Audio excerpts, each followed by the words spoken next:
Described soon will be a comprehensive list of all of the military experts and other experts that can explain how to fight an enemy without incurring civilian casualties when the enemy fights in a densely populated area, builds huge tunnel networks for themselves, and leaves the civilians above ground without any bomb shelters or other protections, wants civilian deaths in order to claim martyrdom, and in the belief that it wins sympathy for themselves and their beliefs, indoctrinated an entire generation of young people to believe their only mission in life is to kill Jews and to die in the process if necessary, uses the civilian population to hide behind and beneath combatants, wear civilian clothes to blend in and be indistinguished from civilians,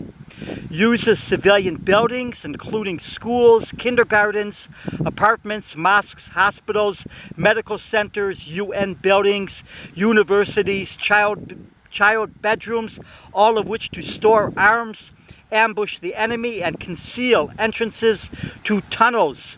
Wages war, including shooting and ambushing the enemy while surrounding themselves with civilians so that when there is return fire, civilians will die.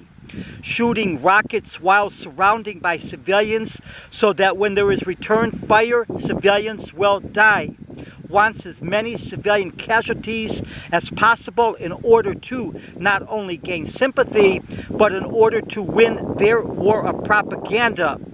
Uses hostages as human shields and surrounds hostages with their own civilians in order for there to be maximum civilian casualties in the event of a rescue effort. Uses civilians as human shields, as their human shields. How do you fight an enemy such as this without there being civilian casualties? Who are the experts that have the answer? The answer is there are none. No country in its right mind would allow a terrorist group to do the terrible atrocities Hamas, Islamic Jihad, and others did on October 7th and not respond.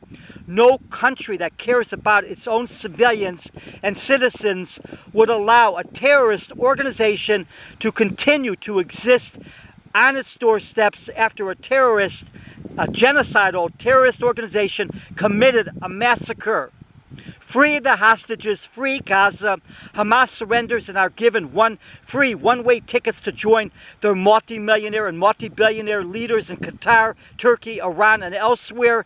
Then the war ends and the civilians on all sides are no longer in harm's way.